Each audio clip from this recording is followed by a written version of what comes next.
come on in and take your seats. You can filter down to the front.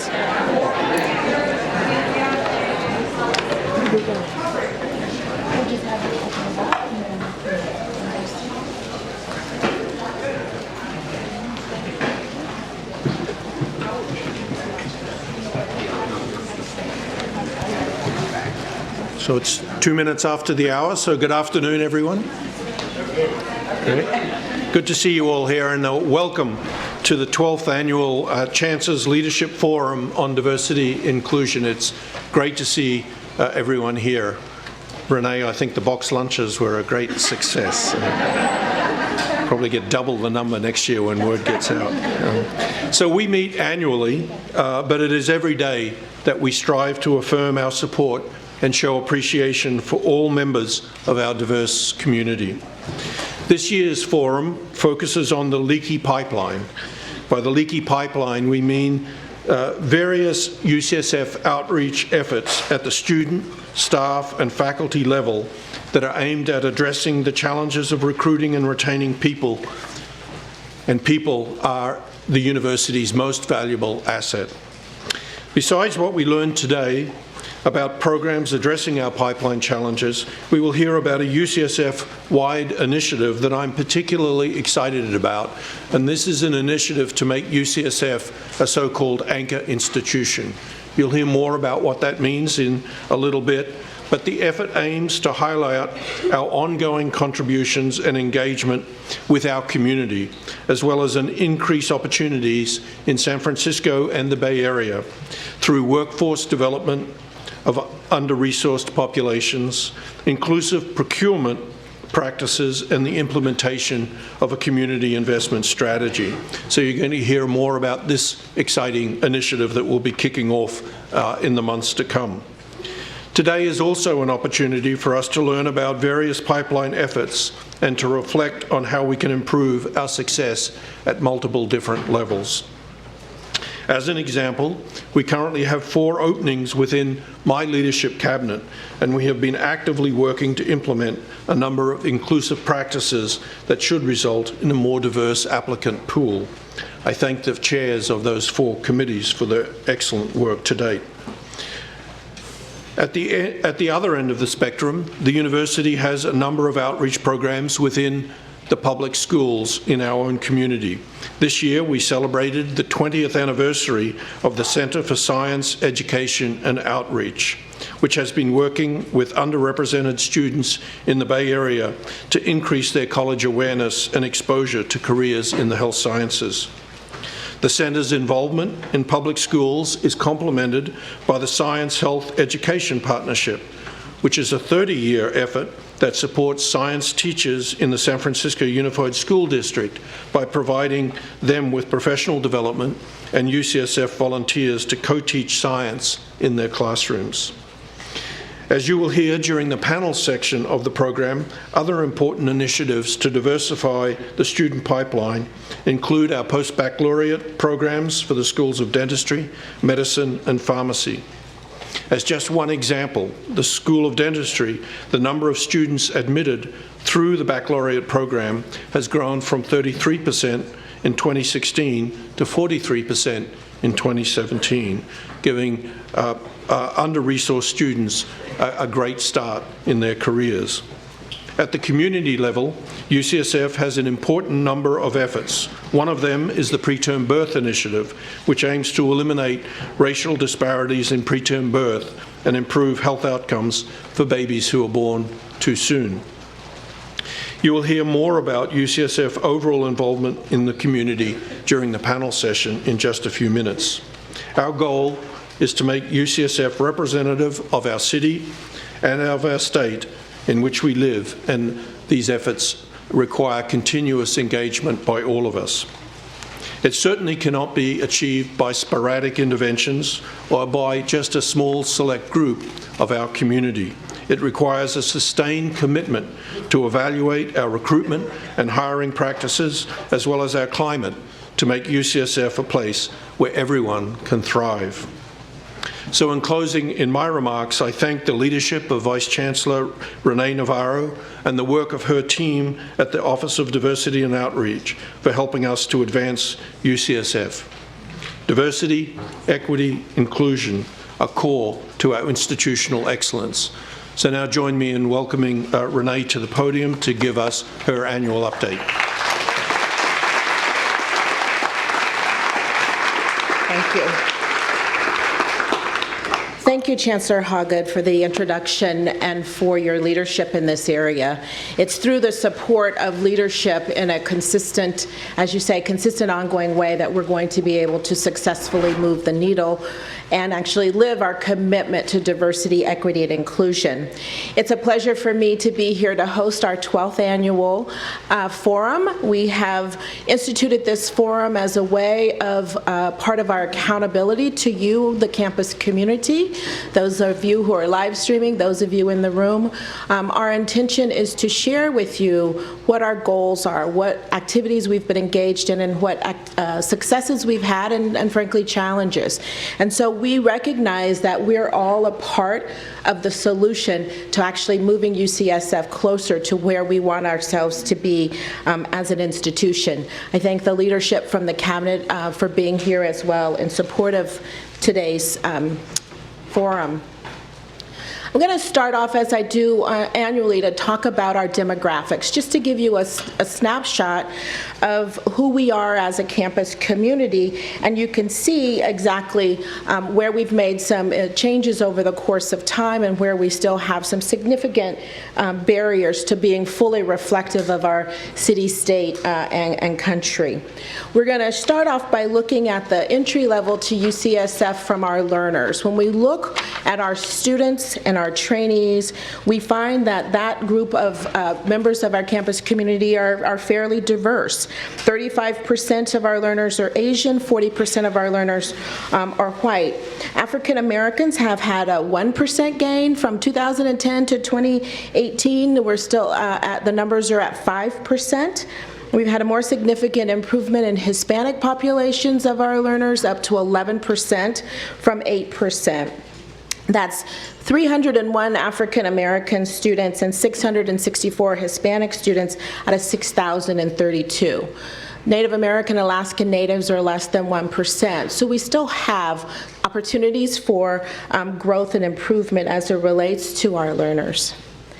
Moving on to our faculty, we see that for our faculty, there's not been very much change over the course, starting in 2010 and looking again for African Americans, a 1% increase in the faculty diversity. Hispanics have doubled, and so we have 6% increase in our Asian faculty populations, 116 African American faculty across all of the 4 schools in the graduate division, and 232 Latino faculty across all of the schools and the graduate division.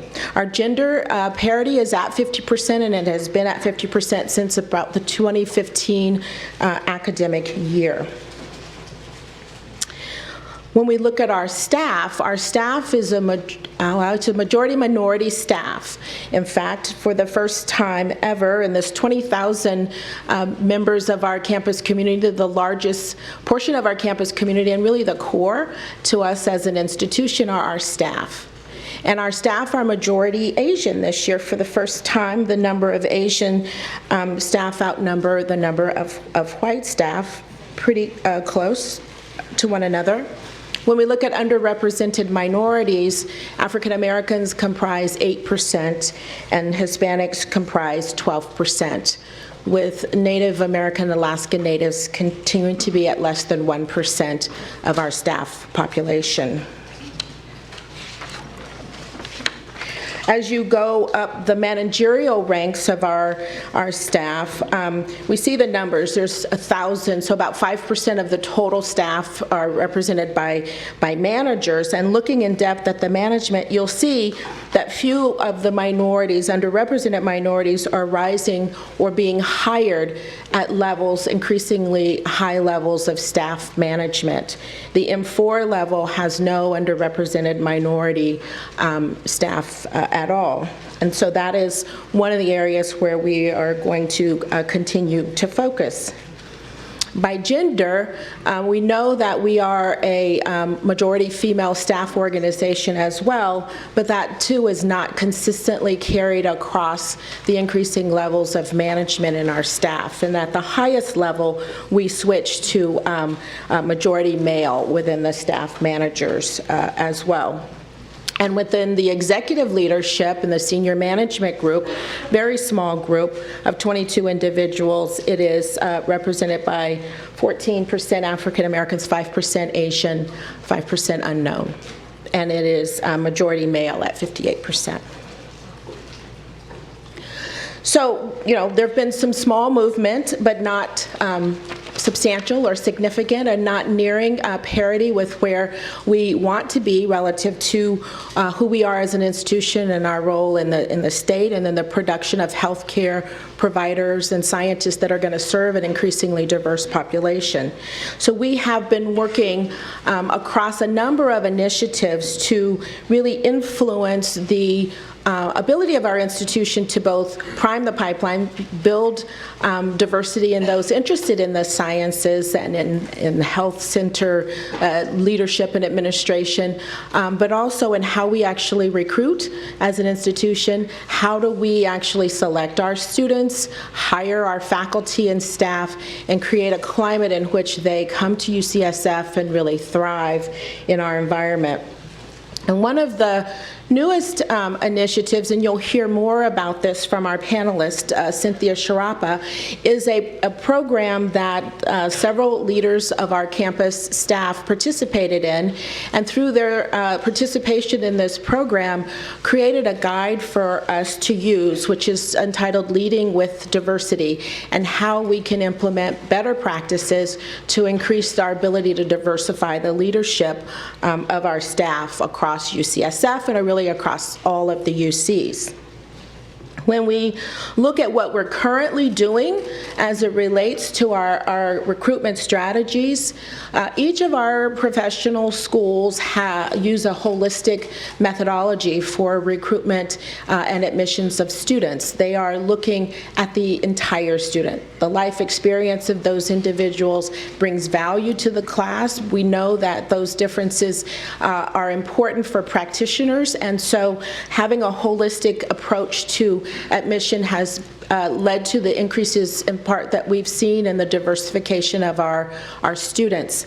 Graduate medical education has also embraced in many of the programs a holistic way in looking at who are we bringing on as residents and as fellows.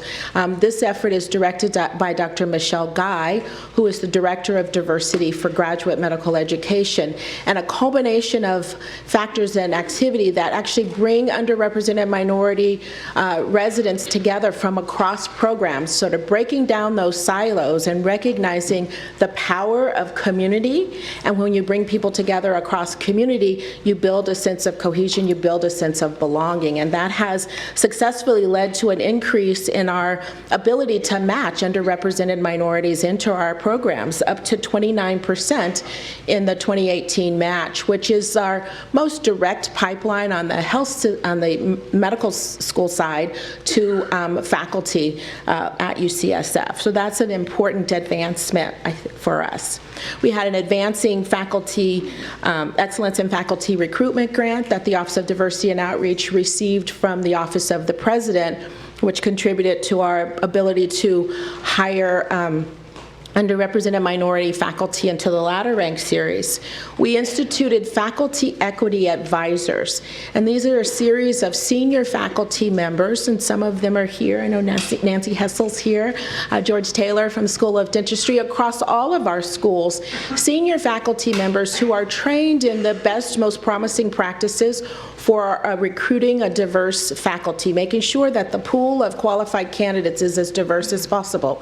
They advise each of the search committees. They're there to train the search committees on issues related to unconscious bias, and they've been an incredible resource in helping us to move the needle relative to the diversification of pools of our faculty. And then we have a special initiative on the diversification of our basic science faculty, because when we look at our numbers overall, we recognize for the 4 basic science departments where there are about 250 faculty, there are only four underrepresented minorities across that group of basic science faculty. So our provost, Dr. Lowenstein, has, with the deans, we've really come together. We've hired Dr. Michael Penn to help work with Carol Gross, Dave Morgan, and others to improve our ability to recruit diverse candidates who are focused on the basic sciences. I alluded to our Advancing Faculty Diversity grant, and this grant really helped to intentionally do outreach activities to provide some additional funds to improve the recruitment packages. And I have to say that I'm pleased that here 3 of the scholars are currently here on campus, with the 4th starting this summer. Typically, we recruit 0 to maybe 1 underrepresented minority into a ladder rank faculty series each year. So to have recruited 4 is exceptional. So we're very excited about the grant and the outcomes of those activities, which we will continue to focus on. Last year, you may recall that we focused on staff, the largest component of our campus community, and we are continuing to focus on staff. And our focus on staff centers around, again, the recruitment practices, but also critically importantly, the experience of your lived experience as a staff member at UCSF. What's the culture? What's the climate? What access to resources do you have? And we held our 4th annual Staff Resource Day with 671 people attending. It was the biggest one yet, and we will hope to continue in our partnerships with Human Resources and Campus Life Services to be able to provide forums like that where staff have access to information about what's happening on campus. Our staff RCO Lounge, we've been working with our staff resource groups, the Black Caucus, the Campus Chicano Latino Campus Association, and the Asian Pacific Islander Association, particularly to make sure that we're elevating voices that are often not heard, and they are participating in our Campus Climate Committee that I'm co-chair with Provost Dan Lowenstein. And so we are going to continue to make sure that we're centering the voices of our staff as we move our initiatives forward. We held a retreat in the fall, and this was a partnership between the Office of Diversity and Outreach and the School of Medicine to see where are we to assess our successes relative to our roadmap to inclusive excellence, and to help identify what is the vision we have for the future of UCSF. What do we see ourselves being like relative to equity and inclusion in the coming years, and how can we push ourselves to get there? How do we hold ourselves accountable? And I have to say, it was a full day of very engaged conversations and activities with the leadership and many of you in this room. And I think one of the things we all recognize is the need for the interconnectedness of all of us working on these issues for us to have the kinds of impact that we want to have. And 2 of the things that came from the retreat as sort of priorities moving forward is how are we thinking about diversity, equity, and inclusion education on our campus? is there some standard basic conversation that everyone as a member of the UCSF campus community should be able to engage in and understand around what's diversity, what are microaggressions, what are some of the things that often serve to alienate individuals or groups of individuals, and how do we set the groundwork for our having more courageous conversations around tough issues like racism and homophobia and the other sexism and things that come up sort of repeatedly across our campus. So our task force is looking at how we can do that more effectively on campus, as we've invested a lot and done a lot of education and training to date. Similarly, there has been a decision that we will repeat a climate survey, and this is a survey of all members of our campus community to determine, based on your personal identity, what is your experience of being a member of our campus community. And our goal is to establish this as a every 3-year program where we really want to delve deep and ask you about your lived experiences, so we are making sure that we're addressing issues in an ongoing way. Efforts to prevent sexual misconduct continue to be among the top priorities for us. I mean, our goal is to make sure that no one experiences any harassment or discrimination of any kind. And we participated in a conversation with leaders from the national academies who produced this report in the last year around what academic institutions need to do. And there are several recommendations, and I'm pleased that we've been supported to join an action group. So UCSF will be among several other leading institutions in an action group aimed at implementing the strategies that have been identified from the National Academy's report. So we're excited about moving that forward. We continue to support LGBT communities here on campus as well. We have, with the leadership of Clint Jaramillo in our office, the Campus Committee on LGBT, great leadership in this sphere, and we launched a pronouns campaign this year, which has been greatly received across our campus. We implemented the necessary systems changes relative to the California State Gender Recognition Act, and we're pleased to announce that we launched also a Trans at UC website, kind of a one-stop shop for individuals to go and identify what are all of the resources on campus that are available to individuals. In addition, we've mapped out with Campus Life Services where all of the gender-inclusive restrooms are on campus, and all of this information can be found on the ODO website. Support for individuals with disability, also a key important part of the work that's been done. The Campus Committee on Disability has really led us in thinking about accessibility, being an employer of choice for individuals. We have a federal requirement around the percentage of our workforce that should be individuals with disabilities, and how are we working with intention to make sure that we are a friendly employer, that we have the appropriate accommodations for our learners as well. And with their support, we've launched the Faces of Ability campaign at UCSF as well.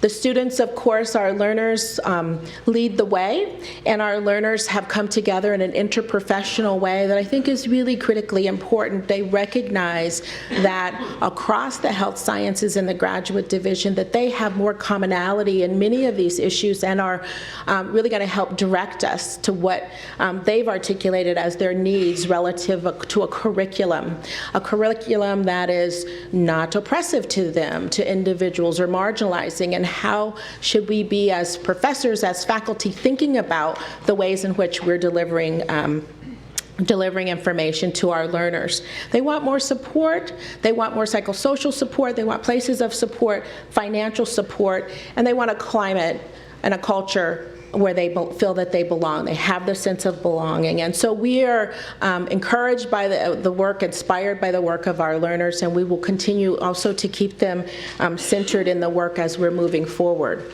One of the greatest areas where they find community, they find a safe space, is in our Multicultural Resource Center, our LGBT Resource Center. The center on Millberry Union on the first floor on the west side is going to undergo a renovation, and we're excited that it'll be a brighter space for our students and our learners, faculty and staff as well, to utilize our space. And for the first time, we're really excited that we're going to have a presence at Mission Bay. We have not had a physical presence there, but we are in the process of building out a space on the Mission Bay campus, and that'll be, again, a safe place for our campus constituents, but it'll also serve as a gateway space that will allow our students, perhaps from our Center for Science and Educational Outreach, to come to UCSF campus to get introduced to our scientists and our faculty and our staff. I think it'll be a nice place for us to really build on those aspects of our community engagement down there at the Mission Bay site. It's really a pleasure for me to talk about and celebrate the 20-year anniversary of the Center for Science and Educational Outreach. As the Chancellor identified, we have been working in our schools, in the schools that have typically the lowest amounts of resources, the highest numbers of underrepresented minority and first-generation students, on actually setting their mind to the fact that they can go to college, and here's the way in which to do it. Supporting the counselors in those spaces, providing extra core curricula to those individuals, MESA programs, upward bound programs. We are really focused on helping to ensure the future of individuals in our community. And with that, I'm going to share a little bit of a video that I'll ask Brian to launch for you.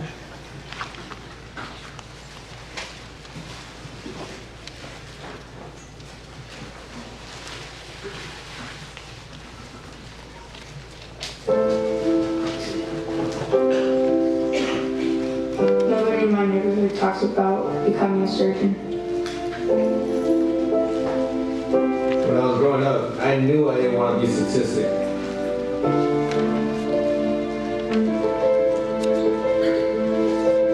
Sometimes it's hard to have a vision for my future. Every student has some sort of struggle. What a lot of students need is someone to let them know they could be more than those streets.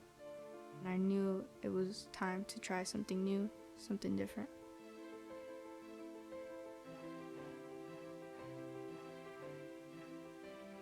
Now I'm in a position to give back and do something meaningful.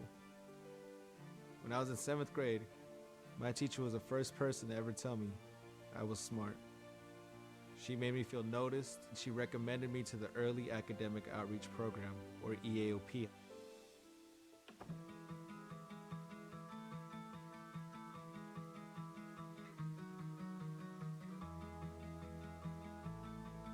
The way I found out about pitch is through my physics teacher. He thought it was a great way for me to get motivated. Pitch is a 3-week program that helps expose students into that career in the health field that they're interested in. The teacher wrote me an email and said, we have to get Sharon in this program. She needs to be exposed to something else. It feels nice to know that Emmanuel has my back. He understands how I feel because we went through a similar situation. I told him how I wanted to do better in school, and he thought that pitch program was a great way for me to start.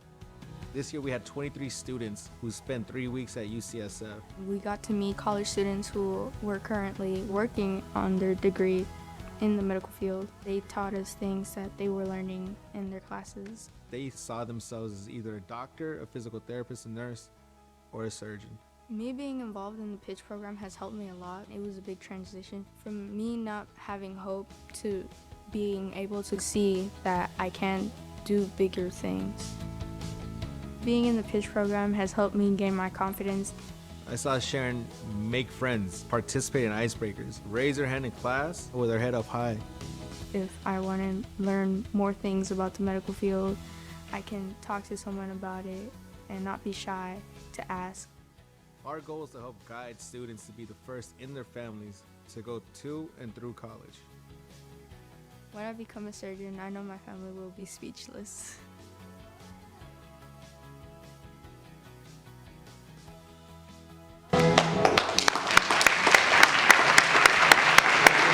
UCSF outreach is that we remain present in providing students the access that they need to be a story like myself, to be a story like Sharon, a story that's yet to be written, so that they themselves see success in their lives and in their friends' lives.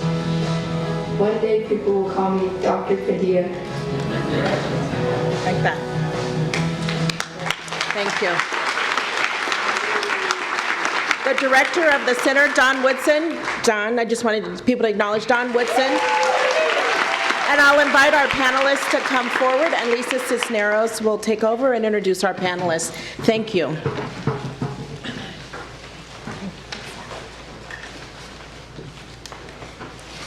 Good afternoon, everyone. I'm Lisa Cisneros. I'm a Senior Director in Communications and University Relations. I'm also a member of the Council on Campus Climate, Culture, and Inclusion, and a member of the Campus Latino Association. So it's my pleasure to introduce the panel and to moderate today's discussion. First is Don Woodson. Don is Director of the Center for Science and Education Outreach in the Office of Diversity and Outreach, which works with K through 16 grade students, their parents, school representatives, and community members to design and implement programs that foster students' academic achievement and enable their admission to colleges and universities. Joe Guglielmo is Dean of our UCSF School of Pharmacy. He is a pharmacist, clinical scientist, teacher, and an international expert in the evidence-based use of antimicrobials to treat infections. Tang Nguyen is an internist and primary care doctor. He is a dean of diversity leader in the School of Medicine. He currently conducts community-based research investigating health disparities related to tobacco use, cancer, hepatitis screening rates, nutrition, and physical activity levels. Cynthia Kirapa is Vice President of UCSF Health Administration and Chief of Staff to UCSF Health CEO Mark Larrett. In her role, she serves as a senior advisor to and designate of the CEO, leading key initiatives in support of UCSF's health operational and strategic priorities. And Howard Penderhughes is professor in the Department of Social and Behavioral Sciences in the School of Nursing. His research focuses on the social determinants of health, including the lasting impact of violence on youth in urban communities. Before each panelist gives us a 3-minute synopsis of their efforts to address the leaky pipeline, I want to invite you all here in the audience and those watching the live stream to submit your questions via email to diversityoutreach@ucsf.edu. You can also join the conversation on Twitter using hashtag UCSFdiversity and @UCSFODO. So with that, Don? Hello, everyone. How are you doing today? I want to thank Chancellor Hoggood and Vice Chancellor Navarro for allowing me to be on this panel today. Now, didn't that video make you feel good? I'm telling you. So it's really interesting. Every time I see that video, it is a stark reminder of why we do the work that we do.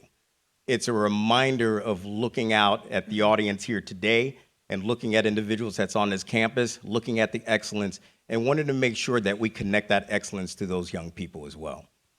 For the past 20 years, we have been working in the schools, helping students to connect what we do here at UCSF, the careers that are here at this university, to their dreams, to their hopes, to the possibility that they may have to one day be able to do something different to themselves.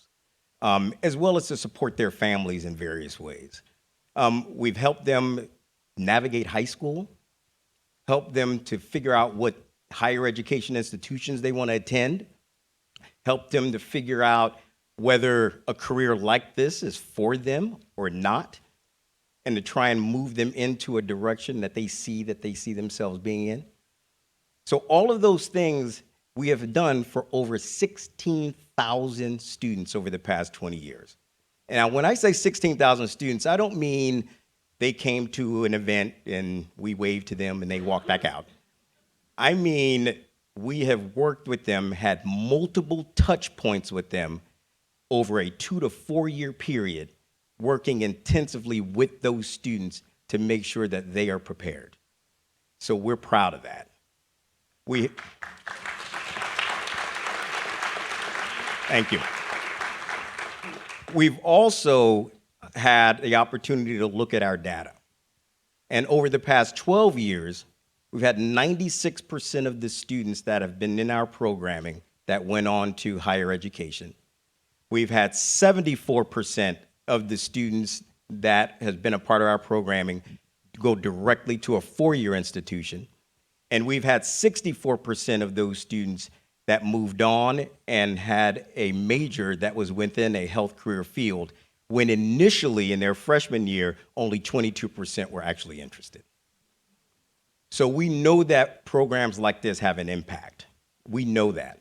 Now, I would love to say that I was the one that went out and did all this work by myself. I would love to. But if you could please join me in giving a hand to the CSEO staff. They do an amazing job. And if they're here, stand up, please. I know some of them are here.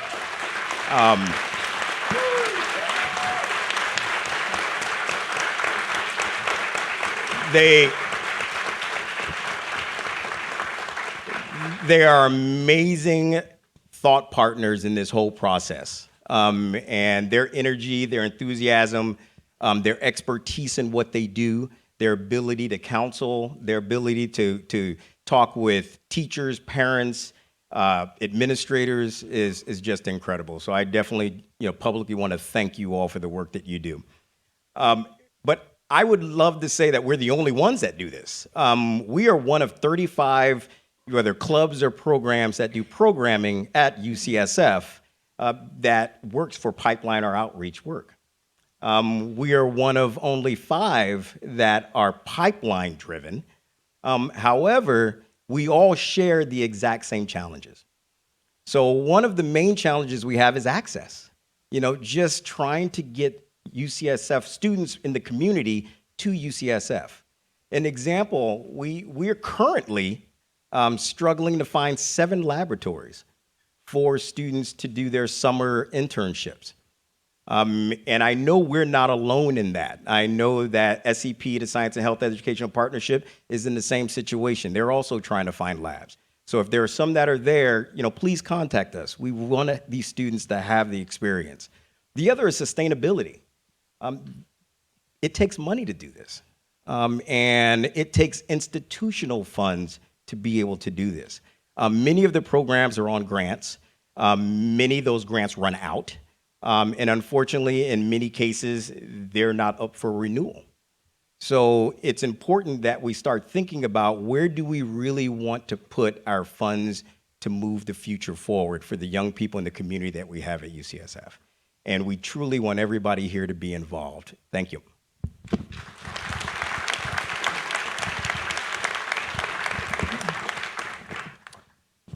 So good afternoon. Is that on? There we go.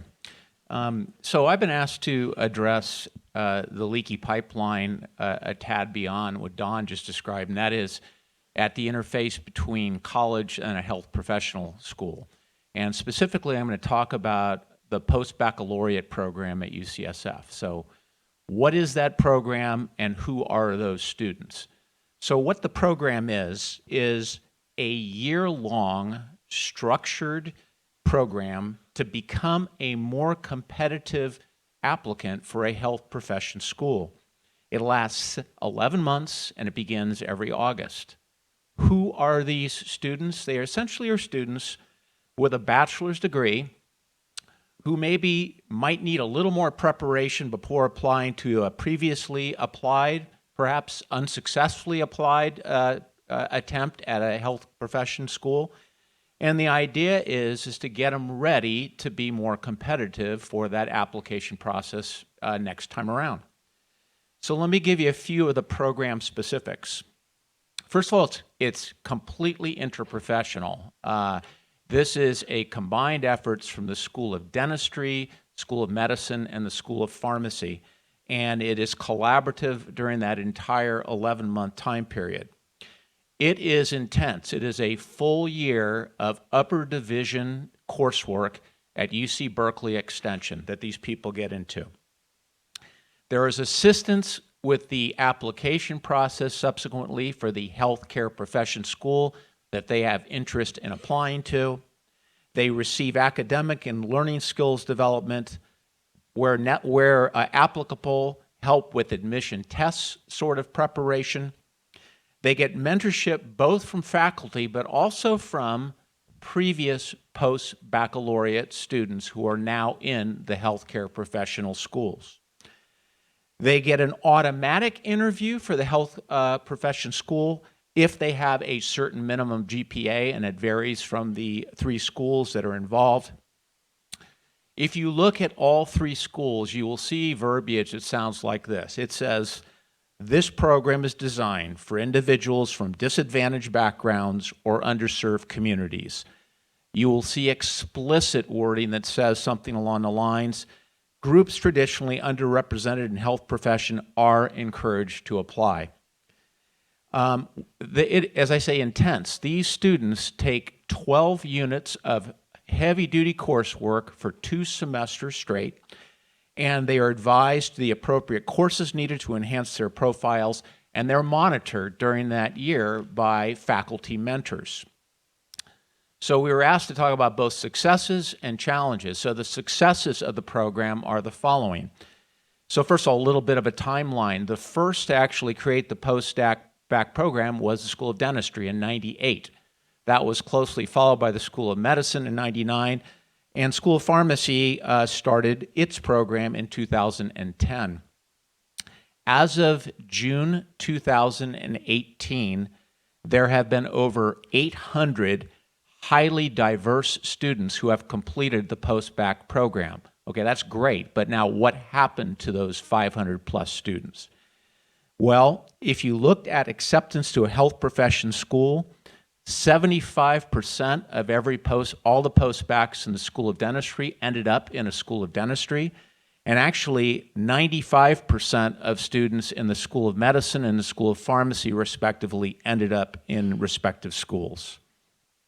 If you're interested in UCSF, which we have particular interest in as it relates to these individuals, it's not quite the numbers I gave you overall, but it's still quite good. For the School of Dentistry, 50% ended up at UCSF. School of Medicine, it was 20%. School of Pharmacy, it was 90%. Challenges, they're what you'd think are the challenges. First of all, this is a competitive process. It isn't like anybody that wants to do it gets in. It is very competitive. Some get in, some do not. And there is an increasing applicant pool that in fact limits the number of individuals that can be involved. And frankly, the real limitation is money, it's cost. These individuals, there's very limited scholarship and other grant support for these programs. It's quite varied. There is a student loan debt associated with the post-bac program. How much is it? It ranges from about as much as $33,000 to $44,000 for that post-bac year. So I have to say, I find this particularly impressive that these students who already have debt from undergrad, they know they're going to have debt from the graduate program, that they would take this on. And I guess the last thing I would say, at least from the School of Pharmacy, is that this feels like if there's anybody that deserves the fiscal chance to get a little help along the way, it is this post-bac group. And the School of Pharmacy, at least, has decided, now I will be specific about my school, we have decided to, in fact, support them through this to the tune of the upcoming group coming up in August, that the school is going to be covering half those costs. So,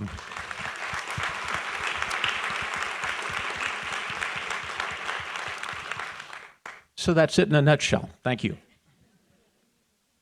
Great. Thank you. I am so excited to share the work that a group of about 23 UC Coro leadership program colleagues developed over the last year.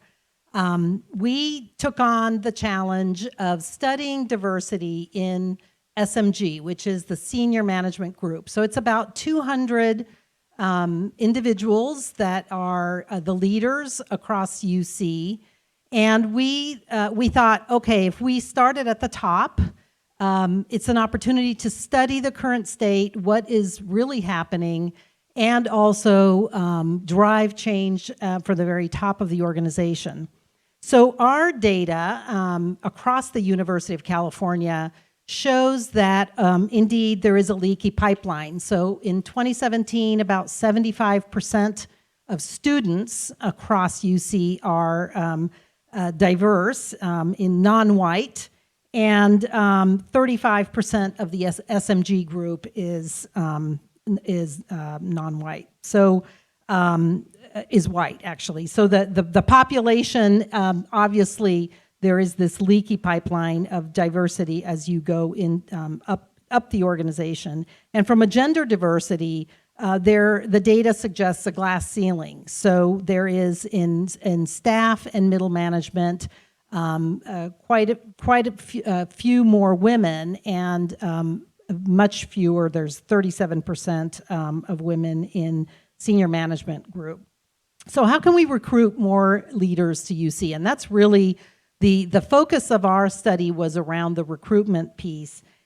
We had 3 findings: that there is extensive variation across the University of California in recruitment practices. So the good news is diversity is becoming much more common and important in the conversations. The bad news is that there seems to be more talk than action. So, which leads to the second point, which what we found was uneven accountability. There's really no carrot, there's really no stick, and a lot of the work is not visible.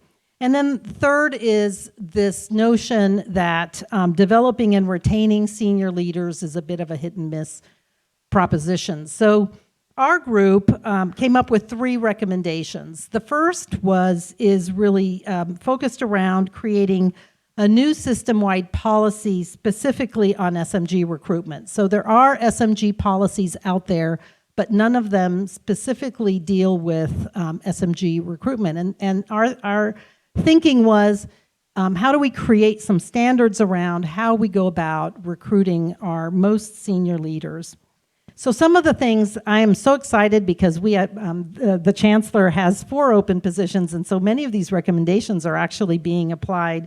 I'm excited. I'm on 2 of these committees, and so I can be a testimony to the fact that these practices are actually happening. But there are some elements that we thought are really fundamental. Requiring diverse search committees seems like a no-brainer, but we found a lot of variation.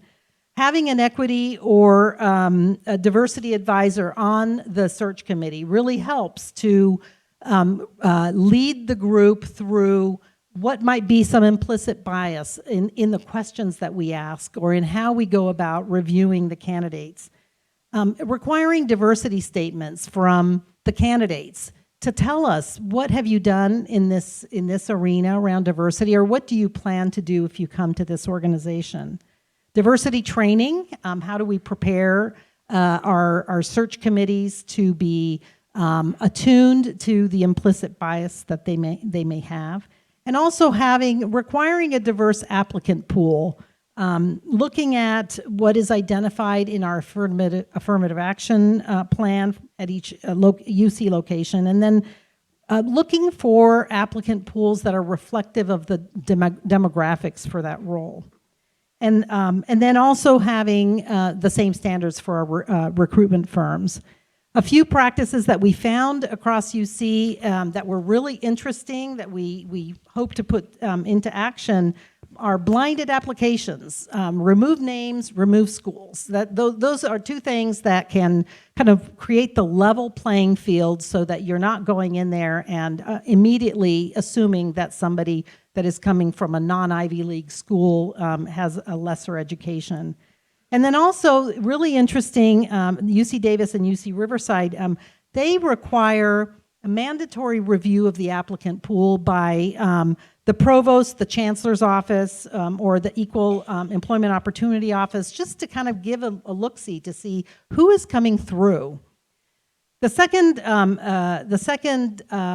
recommendation is accountability. How can we build specific criteria around our SMG leaders' performance evaluations.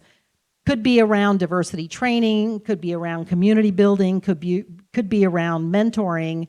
But how does this become a little bit more hardwired? And also, how do we report progress locally? I think this is a great occasion to be transparent about how we are doing. It's not happening consistently across the university, so that is a good practice. And publish widely annual reporting across all of the UCs on progress towards diversity building goals. And lastly, to celebrate success. We recommend the Office of the President develop presidential awards and recognition to really highlight progress that is being made. The third recommendation is really, because the study was so complex, we actually had to defer, and we recommended that future study be really focused on leader development, retention, and succession planning. We saw some great practices in our research, but we needed to keep our scope narrow. But, in general, we heard it's lonely at the top. How do we improve mentorship? How do we improve leadership development practices? How do we develop the pipeline? Again, perhaps there are visits to other UCs that we can do more collaboratively. I'm pleased to say that this year's UC Coro Leadership Northern California cohort is taking on this specific element of the work.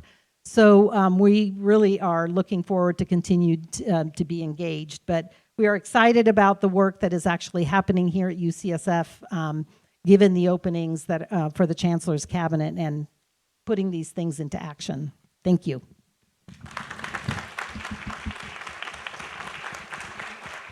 Good afternoon. You saw me taking a picture. I'm going to tweet it out later. The reason why I said that is it's relevant because, we have a hashtag called UCSF Proud, right? We all, you're not tweeting, you don't care. But I thought about, what does it mean to be UCSF proud? And, on the one hand, we are very proud of all the accomplishment. We're number one this, number one that. But I really thought very hard about, on a diversity, particularly in diversity in research, why I'm UCSF proud. And I'm actually proud because we don't stop trying to get better. And I think this is going to be my message for this, my piece of the talk, is I don't think we're doing great, but we are constantly striving to be better. And I think we need to think about this problem the same way we think about every other problem that we deal with at this university, which is creatively, and not be boxed in by whatever we've been doing in the past. Because what we've been doing in the past have got us here, and is not a very good place. First, though, I do want to jump right in and talk about some really positive things that are happening. Don was saying how he didn't do all the work, but he did some of the work. I didn't do any of this work, so I'm just reviewing what's been done, so taking no credit. So on the one hand, I wanted to highlight a program called SF Build. SF Build is a grant funded by the NIH in recognition of the fact that we are doing badly as a country when it comes to the diversity in the research workforce. And we were fortunate to get one here, led by San Francisco State's Leticia Marquez Magana and UCSF's Kirsten Bibbins Domingo. And the principle for SF Build, I didn't write it, but I thought it was pretty simple. If you want URM people, you don't go to places where they aren't and find them. You go to places where they are and find them. That's actually, I'm joking a little bit, but in a way, when you think about UCSF and where we go to recruit our people, we don't go to high URM places. We go to, number 2, number 3, right? And I think that's fine, but I think that's why we don't have a lot of URM people. I mean, that's pretty straightforward. So it's that, San Francisco State has thousands of URM STEM students. Thousands. So I don't really want to hear the word pipeline when it comes to this. There are lots of people there. What are we doing with them to make sure they get here? Okay, so SF Build, a couple of things about SF Build, but their goal is to actually approach education a different way, that we're not talking about deficits, but we're talking about a strength, addressing things like stereotype threat, making sure that minorities understand that they are actually qualified to be at the table and should be here, and they bring strengths that other people don't.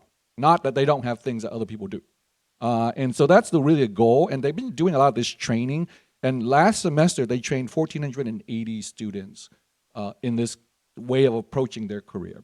And they've shown, actually, that doing this way of training actually improved their GPAs compared to those who don't go through this kind of training. So I think it's innovative, it's effective, it's highly impactful. They also have a strong, what they call the SF Bill Scholars Program. There are 51 of them up to date, where they actually bring them to UCSF, working together to train them intensively and putting them in the research lab. So, you know, in the next year or two, there are 51 people who could conceivably come to UCSF and do research work with lots of experience, or URM. So these are really good numbers. We're confident that SF Bill is going to be renewed for another 5 years. And in the new Bill program, we're going to start, we think, a very innovative program called trying to train URM students to be clinical research coordinator.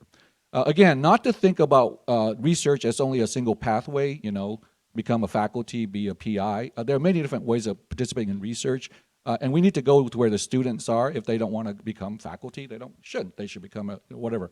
And the great news about CRCs are that the more diverse CRCs you have, you also get more diverse participants, and you have more staff diversity. So we're going to work very hard on that.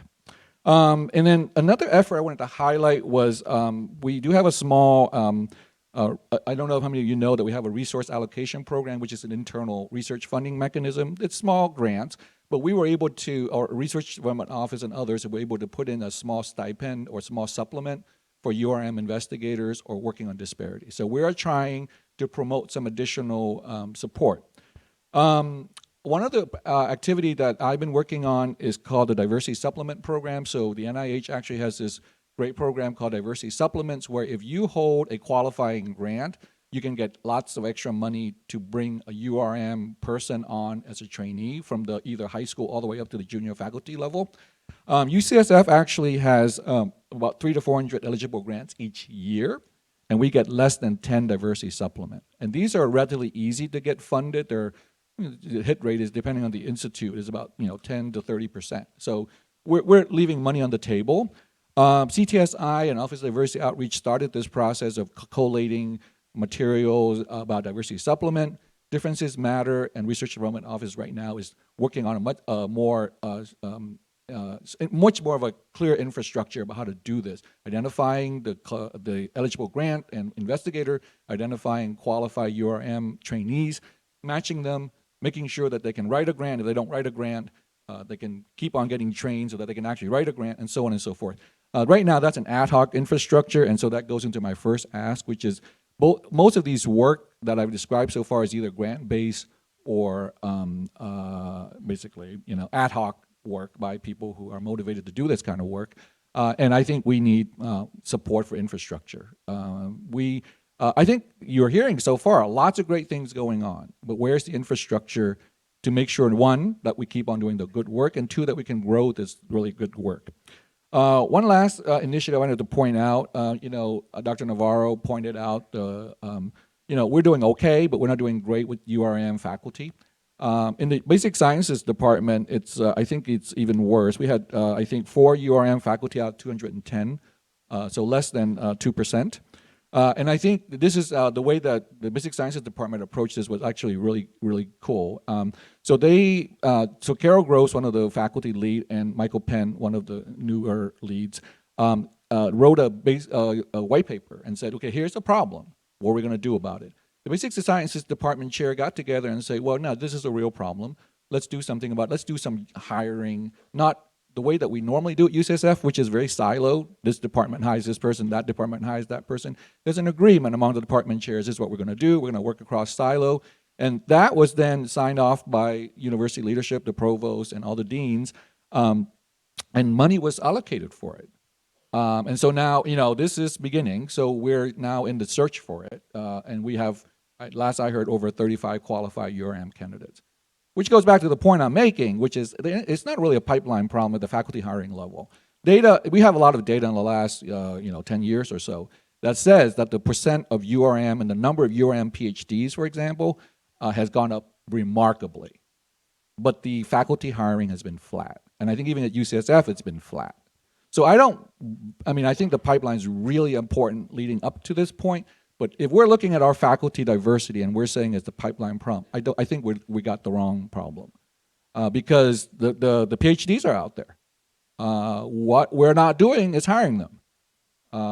And you know, I hear this a lot. I hear, it's a competitive world here. You know, well, if you go chase the same, you know, if you set a certain criteria for qualified faculty and you go to the same places looking for them, all the qualified URM faculty are getting chased by everybody, right? And they may not want to come here because the cost of living is high. No surprise. And so I think we have to begin to think a little bit more creatively. Where are we looking for our URM faculty hires? Can we have a more structured way of doing it where if one department doesn't want to do it, but two departments want, we can do something together, bring people in.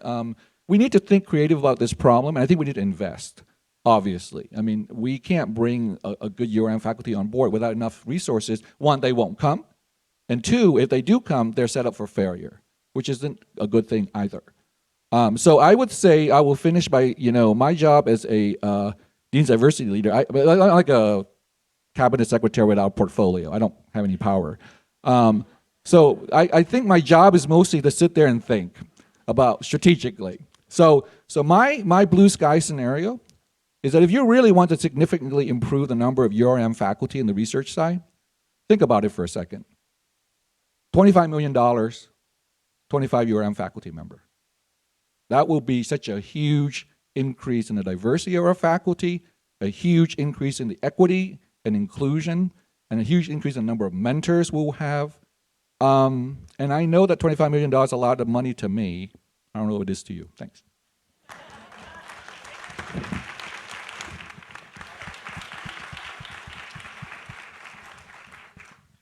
How's everybody doing? Yeah? You can see I'm standing up, they're sitting down. It's because I got a bad back, so my apologies. But I'm excited to be able to talk to you today about an initiative that's been evolving over a number of months and years here at UCSF. And we've come to a point where I think we're ready to go public a little bit. And so I'm going to describe that. In contrast to some of what you've heard thus far, most of what we're going to be talking about is the vision for this, what we want to do and where we want to go. But just a little bit of history. About a few years back, a number of us in the Center for Community Engagement started to work and relate to a nationwide network of folks who are doing work on what's called anchor institution initiatives. And for those of you who don't know what that is, anchor institutions are institutions in a community that have the capacity to help create wealth and health of the surrounding community. And they do it in a variety of ways. And part of what you've heard already is some of the ways in which we as UCSF have been functioning as an anchor institution with our communities. And I think it's important to acknowledge that. But this initiative is taking it to a somewhat different place. And that is to acknowledge, understand, and try to strategically utilize the awesome economic power that is our infrastructure here at UCSF. Now, some of you probably know, but some of you probably don't. We are the second largest employer in the city and county of San Francisco. Second to the city and county of San Francisco. We hire a lot of people. We buy a lot of goods. So if you think about that in terms of the possibilities for utilizing that infrastructure for helping to improve the health and well-being of underserved, under-resourced communities in San Francisco and in the surrounding communities, that's what the Anchor Institution Initiative is all about. Taking that as an idea, we have worked with in the Anchor Institution Network nationwide to be exposed to a number of the places where they're actually doing this, and have begun that. Cleveland clinics in Cleveland, in Baltimore, in Minneapolis, St. Paul, a number of places have already started engaging in Anchor Institution initiative building, and we've learned from them and been able to start thinking strategically about how do we move UCSF firmly into this space of being an effective anchor institution.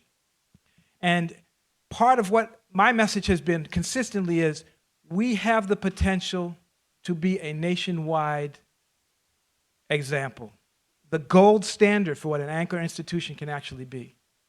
Because, as I've already mentioned, in terms of the infrastructure of our community, but also in terms of the people we have here as a resource and our commitment to diversity.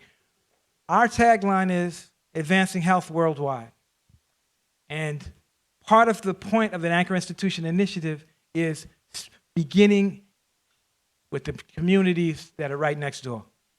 But the way in which we propose to do that is to look at the ways in which we hire, look at the pipelines that we have into our organization, and figure out ways to seed and expand our ability to hire the most vulnerable and the hardest to employ, the people who are most impacted by health inequities. We've talked a lot over the last several years about how do we improve health equity in San Francisco? How do we reduce health disparities in San Francisco and the Bay Area? The Anchor Institution Initiative is one of our best opportunities to do so because it's one of the initiatives that strategically can actually move the needle on the social determinants of health by providing employment opportunities, by providing opportunities for business and investment. And these are all pieces of what that vision is about. Now, about 2 years ago, we at the Center for Community Engagement, we're talking with a number of folks about how do we advance this work here at UCSF. And we were talking with the Chancellor's office, and we were fortunate enough to have San Francisco Foundation step up to be a full partner with us in the first phase of this initiative. And they put up half, and the Chancellor's office put up half for an assessment of the potential for UCSF as an anchor institution here in San Francisco and the Bay Area. We've completed that assessment, and we are planning to release that assessment in mid-May. And I have to tell you, I've looked at pretty much all of the reports and assessments nationwide from different anchor institution initiatives in the various cities.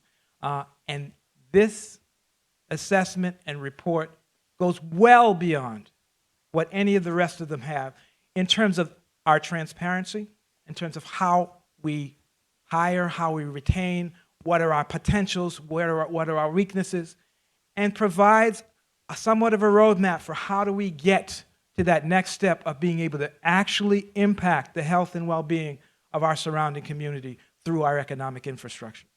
So look for that in mid-May. And part of what we're doing now is building the infrastructure in our UCSF organization to start building on some of the existing infrastructure on pipelines that we can enhance and create more efficiency around being able to provide these opportunities for underserved and under-resourced communities. There's two parts to this. One are the opportunities. The second, and our pipeline folks know this really, really well, is how do you get people ready for those opportunities? And the reality is the communities that we're talking about, they're not ready. And so we have to enter into partnerships outside of our institution to be able to create those pipelines that will allow for people to come in. So you're going to hear a lot more about the Anchor Institution Initiative moving forward. For those of you who are interested in getting involved or getting more information, Center for Community Engagement, we're moving this forward. Wiley Liu is the person who has been spearheading it to a large degree. And so you're going to hear much more about it. And I've been asked to stop, so I'm going to stop there. But I just want to say, I want to thank the Chancellor for having the vision, to embrace this vision and to move it forward, because it is about not doing business as we have before, but understanding that we can do more, we can do way more, and at a time when we are losing our poor, Black and brown communities out of the city of San Francisco, we have the potential to be an anchor for those communities, to sustain them, to maintain them, and promote their health and well-being.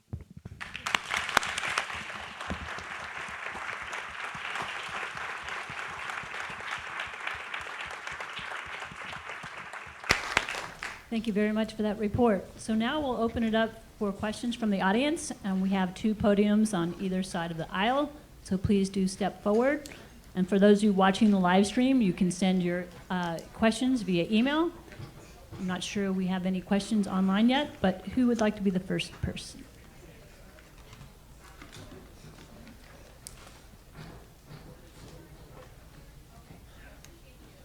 Hi. Sheila Breer, School of Dentistry. I just had a question about the pipeline, and if we know of young people who might be appropriate for one of your programs, the Center for Science Education and Outreach, or the MISA, or any of those programs, how would we go about directing that person to your resources? Thank you. This is on. Great question.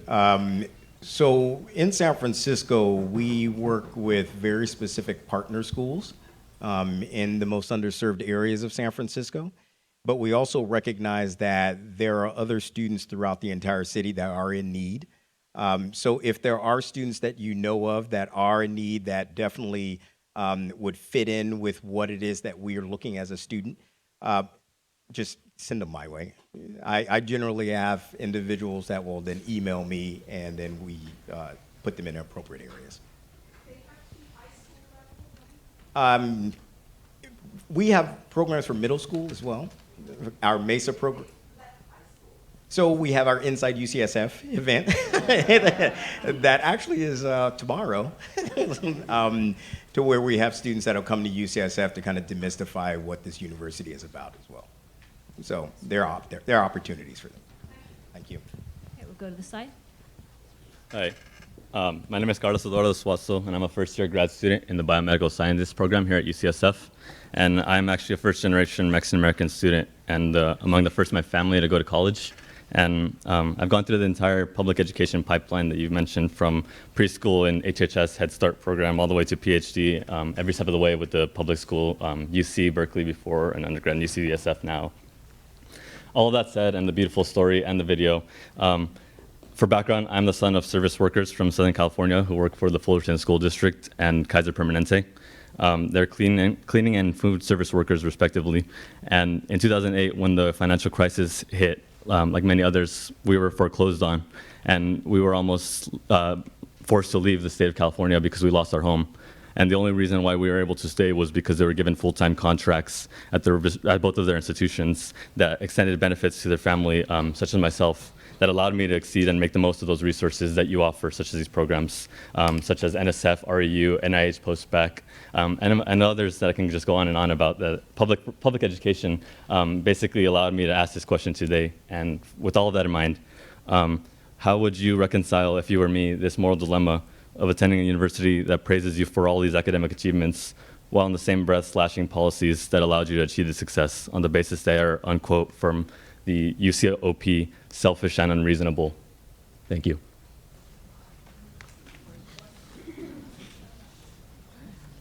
To anyone. Can you restate the question? I'm not quite sure what the dynamic is. How would you, if you were me, this is just more of a theoretical, sort of like a personal question, because I've been wrestling with this paradox since I've been at Berkeley and through the whole UC program. If you were me, seeing how these workers are being, going in ongoing negotiations and forced to leave their homes, as Howard mentioned, how would you reconcile sitting on the sidelines as this all happened while you benefited from those programs that are being cut, and possibly preventing future students like yourself, first generation, from even making the most of these programs that you offer in the first place? If they're not around, they won't be able to use them, basically. So what's your opinions on that, and how are you addressing this?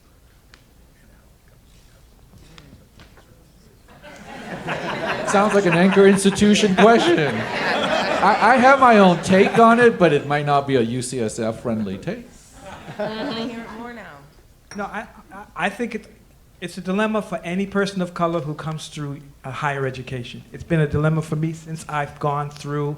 I'm a faculty member, and move through. And part of it is, and I'm speaking specifically to you, and this is not solve the dilemma is that you figure out ways to do the work that promotes those types of these types of programs. Get yourself into an institutional framework and setting where you can actually try to make a difference. It took me a long time to get here where the chancellor's going to talk to me and listen to me this time. But that's part of the process. And so the point being is all of these institutions, they function as institutions, as corporations, as various entities, right? And the point is to figure out how you work with them to kind of advance those. You have a unique perspective on all of these pieces. So part of your value is to get with folks like me and other folks to ask that question and ask, well, how do we engage this question? This part of embedded in your question are part of the things that we've been talking about that are in that report around what happens with workers here at UCSF and how do we engage that question. These are hard issues, but the first step is asking the hard question, and not everybody's going to give you a good answer. I probably didn't give you a good answer. So just to follow up on that, I tweeted yesterday, Arch Dr. Wynn, by the way.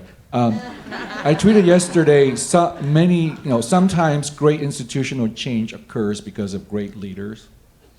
Many times occurs from other people, including the students. All right? The fact that I'm here talking to you as part of Differences Matter initiative is only possible because Black Lives Matter and white coats for Black lives. That was what drove, to some degree, the school to look at diversity, equity, and inclusion, right? So I think you have lots of choices. I mean, you can choose to make change within the institution or from outside the institution. Either way, we need all hands on deck to make changes.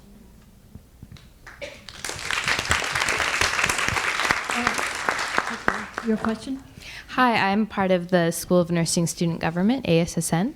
On behalf of ASSN, we wanted to know if there's been kind of school-wide efforts to increase opportunities for students to experience things in the classroom that may not quite reach the level of needing to be reported to like the Office of Prevention of Harassment and Discrimination, but need to be addressed, kind of like what Dr. Pinderhughes does with the HEALS initiative in the School of Nursing, but more school-wide. And the second part of that, to see if there are efforts to reallocate funds that go primarily to School of Medicine students to try to support all the school's students, because that's a big way that we can help with inclusion throughout the entire university. So thank you.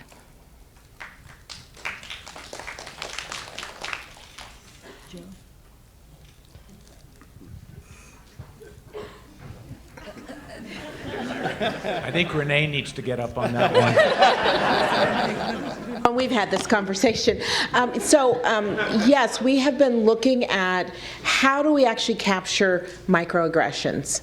How do we capture sort of the everyday kind of negative interactions that occur? And we're struggling to create a systematic way in which we can capture them, because on the surface, a tiny slight or some kind of an interaction because of who you are as a person, your race, gender, etc., is not reportable as a violation of policy. So if we handle them individually but not collect them collectively, we're not going to be able to say, well, you're a repeat offender and you've had 10 of these slights, and that in fact is a violation of policy. So we wrestle with a way in which we can make it accessible to our students. Some have developed apps, so we're looking at the folks at UC Santa Cruz to see if there's something like an app where we can also capture real time so that we can build those things into the Office for the Prevention of Harassment and Discrimination, so we can actually then follow through on investigations for potential policy violations where we can actually implement sanctions against individuals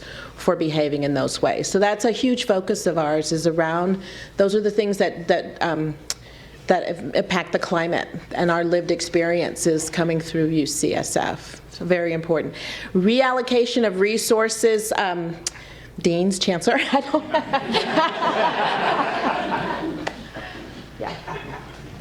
each of the schools have initiatives around, obviously, supporting the students. And, the Office of Diversity and Outreach supports all of the students. Through our resource centers, we have resources. We really will focus on the interprofessionalism and how we can do our part to make sure that all the students feel as though they have the support that they need in order to really thrive in our environment. Hello, everyone. How y'all doing? You're doing good? Okay. So I have a question from online, actually. It was emailed in, and the question is, what steps are being taken to keep long-term temporary employees who are diverse as they are assets to their department? Who'd like to take that question? To be am I on here? To be clear, you're saying when you say not contract, you're saying that they are permanent but part-time workers. Is that the question? It says long-term, I'm looking, is that right? Long-term temporary employees. So they're temporary, but they've been here for a substantial amount of time with multiple assignments sometimes. TEP program. Thank you. Not my strength. Yeah. Well, We'll follow up online with that question. Next. Yeah. The School of Medicine has a fantastic leadership development program, and I was wondering if there's any thought to creating a similar program, particularly for our administrative staff who are looking into getting into a leadership role to capitalize on future leaders, particularly for those that are diverse and for women. So I'm going to speak on behalf of HR. I think Jeff Chu is out of town, or he would be a great person to speak about this. I think that leadership development programs such as the one that I went through, are open and to build leaders within the broad UC community. And I know that human resources, learning and organization development is retooling their leadership programs, part of the work that they've done both out of the Gallup poll, the Gallup survey that comes out every year, and a strategic initiative to really look at our people in a more broad sense. And I'm talking on the health side, but I know the same work is happening on the campus side, to be more thoughtful and deliberate about how we intake, from the early stages of leadership all the way through to the executive level. What are leadership competencies, for instance, is one area that is being currently worked on and defined, and then wrapping around that leadership programs. And so I know that there's been some great work done in the School of Medicine, and we're looking forward to kind of learning and building on that. But there's actually a lot of preliminary planning to have a very definitive roadmap for individuals who want to move through the up the organization with increasing levels of leadership. Thank you. Next question. Hi, I'm reading another of our email questions. Much of what has been discussed has been about ethnic, racial, and gender diversity. What is being done to support, recruit, and uplift staff, faculty, and students with disabilities, including chronic mental illness? Renee. Hi, so I did speak to the fact that we have, with the work of the Campus Committee on Disabilities, we've been working around creating an accessibility officer, sort of like a resource director around accessibility, so that we can actually be more intentional. Currently, we do have recruiters that go to recruitment fairs and are outreaching to individuals with disabilities to include them in our workforce. We want to do that with more direction and intentionality, and we are looking to create that kind of a resource for our campus as well. Hello, Emmanuel Padilla, CSEO. And this question is from online. Considering the lack of or very low numbers of underrepresented groups in leadership, has the campus considered any intentional and more targeted ways to support upward mobility?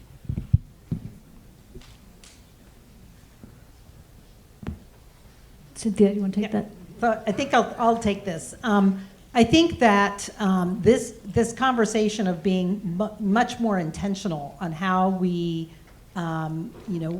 we addressed the recruitment component of it, which is an important piece.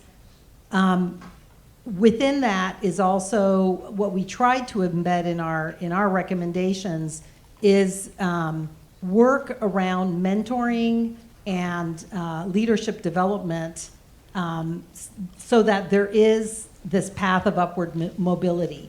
So that's one piece of what we hope to, and we hope to shepherd this as we implement a policy and as we continue to execute against this work.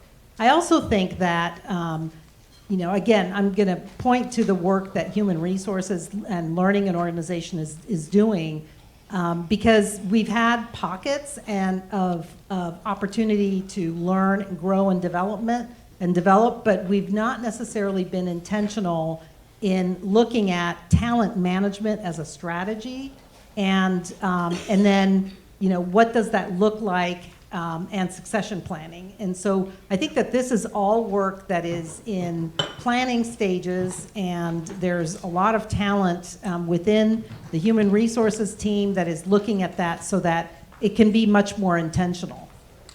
Thank you. Do we have time for one more question? Oh, lovely. Hi. My name is Malika Johnson. I am the Vice Chair of the Black Caucus at UCSF. I'd like to thank the panel and everyone for being here today. I'm really inspired by the work that you're doing. As a leader in working in diversity here in our university, I've noticed that there is funding that's put towards work in diversity for faculty, like Watson Scholars. And I want to know, mostly to the Chancellor and Vice Chancellor, has thought been put towards developing something similar for staff? Because the amount of work that it takes to produce an RCO is extreme, and it goes beyond my 9 to 5. And there are many of those other RCO leaders here today, and so I'd like to know if there's something that can be done to supplement that work for staff leaders.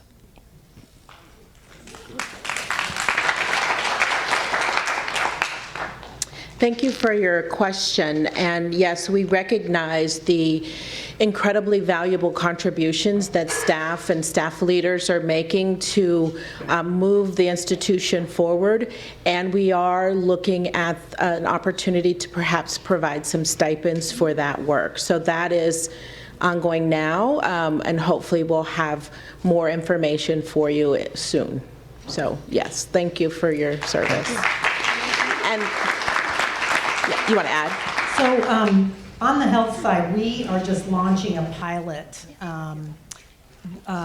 to look for to give opportunities to emerging leaders to have a fellowship program so that they can, I don't know how many of you are aware of the fellowship program where we look for applicants outside of the university. We bring them in, we give them a 2-year fellowship program, and then they typically will stay.